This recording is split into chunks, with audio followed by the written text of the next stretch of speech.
Hey guys, I'm Stephanie, And I'm Tiffany, and we are Sisters Sisters of of the the South. South. Well, we are back again today for a Missing Person Monday. We're going to actually be sending out a bolo from our SOS studio here in Houston, Texas. We are going to keep sending out bolos until every person is found. So if you could please share our videos, and subscribe for more content, we would greatly appreciate it. We would like for you to help us bridge the gap to bring as many people home as possible. So, with that being said, let's get started. Okay, our first one today is Nikki McCain. She was last seen May 17th, 2024, in Redding, California. According to a friend, Nikki was visiting one of her husband's family members in the hospital on May 17th and told her various people were shuffling cars around, driving people back and forth from the hospital. The last communication between Nikki and her sister was on May 17th at 12:35 a.m. Nikki texted informing her sister that she had her mother in law's car and was en route to return it to her mother in law's house next to Wind River Casino, and that one of her husband's friends would be following her to then bring her back home. That was the last message her sister received, despite texting Nikki later that night and into the early morning hours. There was no response, which is highly unusual. Nikki typically communicates her whereabouts daily and would never leave her four children. Nikki's family really started to worry when Nikki's husband told her sisters he hadn't heard from Nikki in a few days either. The family reported Nikki missing May 21st, 2024. Nikki drives a 2002 Chevy Avalanche with California license plate DP154UT. The vehicle was later discovered burned in western Tehama County. Authorities are seeking information from anyone who may have seen this vehicle before it was found. Nikki McCain is 39 years old with brownish red hair and brown eyes. She is 4 feet 11 inches tall, weighing 100 pounds. If you have any information about this case, please contact the Shasta County Sheriff's Department at 530-245-6025. So, I have a question here. Uh-huh. Did it say that she usually just comes up missing for a few days? No, they said she communicates to everyone daily where she is and what she's doing. Yeah, because I did hear that when you were speaking, but for her husband just to say, "Oh no, she's been missing for a few days." That's very odd to me. Well, I thought the same thing because I'm just going to say, you're my sister. If you call my husband and say, hey, I can't get a hold of Tiffany, where is she? Well, I haven't seen her in a few days. I would literally freak out. Somebody knows where I am at all times. Yes. I'm not that hard to find. So if someone is very communicative person who's going to say, "Hey, this is where I am. I'll be home at this time." Don't you think you worry about them when Well, they don't? Your wife does not come home. and she has children. 4. Yeah, four children. So of course she's got to communicate at some point. You would think. So guys, that sounds fishy to me. I I hope that the police have done their due diligence in questioning the husband and the friend, because this doesn't sound right. Yeah, has anyone talked to the husband's friend who followed her and was supposed to bring her home? He's not like, "Oh, hey, where's my friend and my wife?" Yeah, and did it say anything about her? Have they found her cell phone or No, anything this is like all the that? information I have. Maybe they can pull the data from her phone. I don't know how that I works. don't know how that works either. I don't know what the Hmm. police are doing. That's Mm.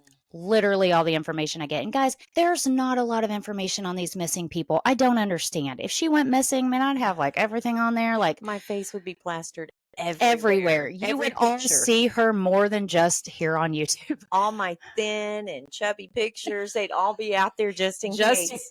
I mean, they'd all be out there looking for me. And I do not understand why her husband is not searching for her. and I know her sisters are. Of course. I mean, they need him But to cooperate. yeah. Oh my goodness. Oh, okay.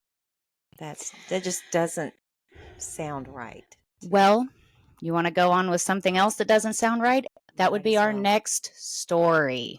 Okay. Our next story, guys, The family is stating that there is absolutely no media coverage for this young lady that is missing, their sister. She is missing. No one seems to Care. give a damn. Let's just say it. I mean, the family's looking and there's no media coverage, no nothing. People are asking about it. There's nothing.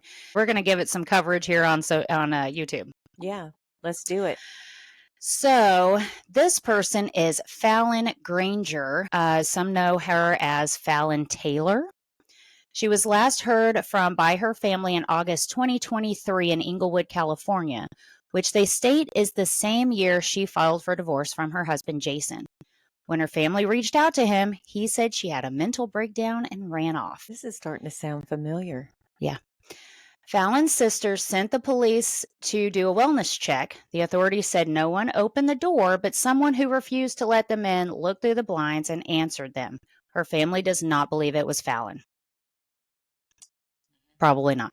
Mm-hmm. The family discovered an eviction notice was on her door, but Fallon recently bought a brand new car, so the family knows she had the money to pay her bills. Her sister states Fallon is gone and Jason has her car, their son, and allegedly access to her bank accounts. That's a problem, guys. That's a problem. The family is doing everything they can to find Fallon. Her sister made a live TikTok video stating Fallon would never leave her kids. My sister told everyone if I ever come up missing or dead, Jason did it. I would never harm myself in any form, shape, or manner, no matter what the situation is. And guys, you can look up her sister's video on TikTok. Fallon Granger is 34 years old with brown hair and brown eyes. She is 5 feet 5 inches tall, weighing 110 to 120 pounds. Fallon was last seen with her estranged husband, Jason. She does not have her phone or wallet with her. If you have any information about this case, please call the Inglewood Police Department at 310-412-5211, case number G024442228. Yeah, that sounds fishy. And this is my first question is, was there a life insurance policy on her? Now, I know she's missing, and in order to collect that, they would need a body in order to collect any type of life insurance. But that would be my first question. Were they in financial crisis? I know she just bought a new car, but they need to look into that. Was he working? What was he doing? Did he have a girlfriend? Well, Were they and having they problems? filed for Obviously, divorce, so there's obviously yeah, problems. because she's already saying if something happens to me, he did it. You hope someone listens. And I just hope that they find her or find her phone. They need to be looking at his phone. What was the last messages? Pull the deleted data, do something because their son is with him. And Yes. they need to be able to clear him so they can find out what happened to her if he's clearly innocent or if he's truly innocent. And to me, a mental breakdown is not an excuse for a missing person. You still need to find them, even if that is what happened, which it looks a little suspicious to me. I'm going to be completely honest. Well, I mean, you think of different scenarios. Maybe she had a mental breakdown because he and her were fighting. Well, but yeah. And he, did something to her. And so he's going to use that as an excuse that she had a mental breakdown as a cover up. Let's be honest, there are just some people that bring out the bad in you. And if you want to call it a mental breakdown, maybe you're just tired of their shit, you know. But who's to say he's Yeah. even telling the truth? And if that be the case, and if he cared about her, why wouldn't he be filing a missing persons report to find her? If it was an actual mental breakdown, wouldn't you want to go find that person and make sure they didn't harm themselves? Exactly. Even though she said she wouldn't, still, you would want to make sure they were okay, especially for your child. She's missing. She's a beautiful young woman Beautiful. who is missing. Let's get out and find her. There's something fishy going on. Well, she evidently had her shit together because she's paying the bills and making it happen. She is a nurse. Oh, wow. Yes. Oh, guys, get her face out there. Let's share. Let's bridge the gap for her family. This is so important. There are so many people that are being abused in relationships that this happens to. And we just need to, again, we need to bridge the gap. We need to be the voice for, I hate to use the word victim, but we need to be the voice for the victims and the survivors and the warriors that come out of those situations. It's not easy, but it's even harder on the family when their sister or your friend comes up missing, knowing that they were in a tumultuous relationship. And I don't know, if I was in that circumstance, I'd be beating on that door every day. I would follow him everywhere. His life would be miserable because I would make sure that he came forward and told me something other than she had a mental breakdown. I would torture him. And also, again, about the no media coverage, I don't understand. We've talked about that in the past where, of course, we live in a large city. I've had multiple people say that. We never see Mhm. these missing people on The any kind of news, the news local news. platform. I You mean, may what see is him one going time. on? And you can't tell me, if this thing here goes off missing, like, oh, well, she's an adult. She can do whatever she wants. I have a problem with that. Yeah. If they're not contacting anyone, sure, okay, maybe she needs a vacation. But come on, I can't just give up if someone I care about and love dearly is missing.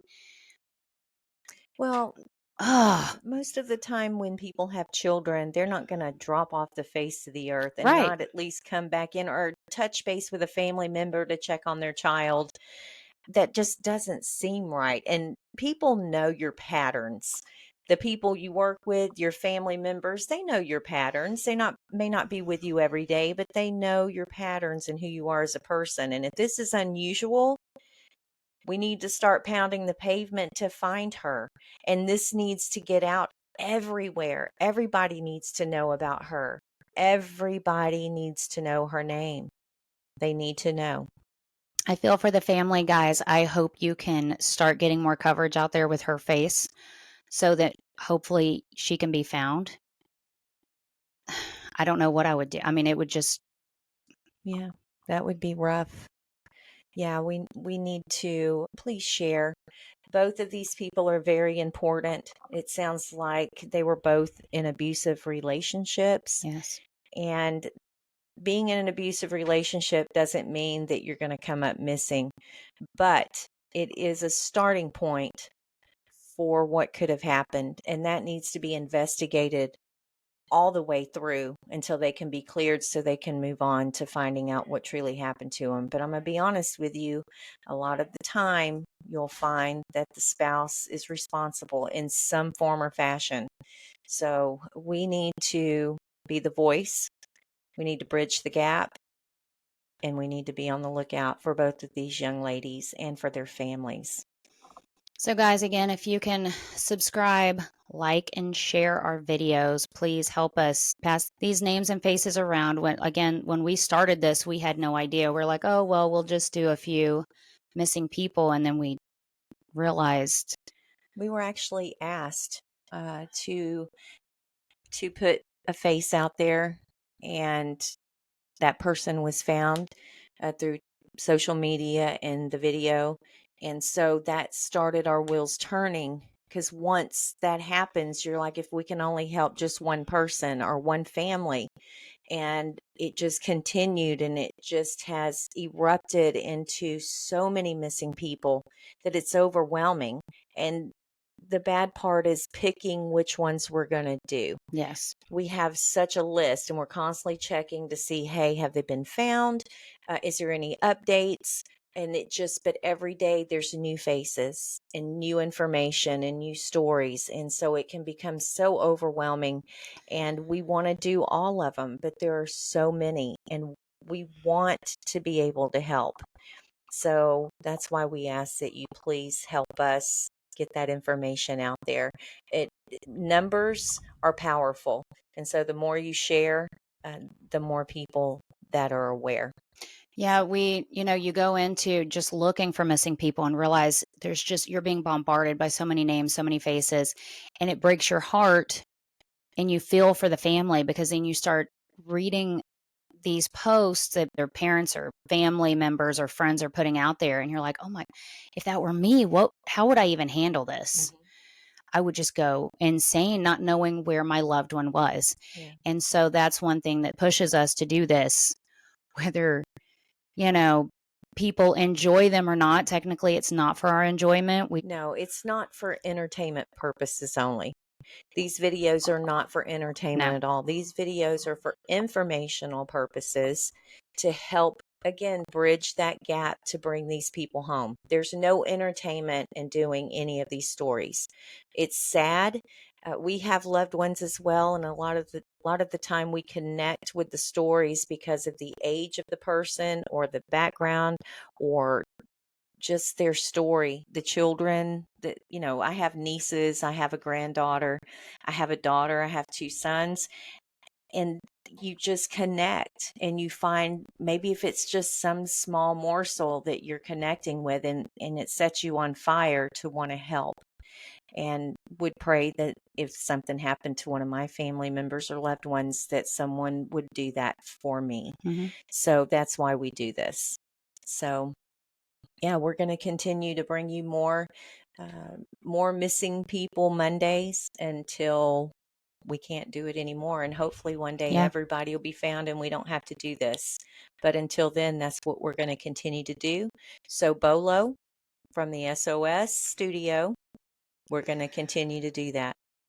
And guys, until next time, See see the the good good and and stay stay imperfectly imperfectly perfect. perfect. Thank Thank you. you. Bye. Bye.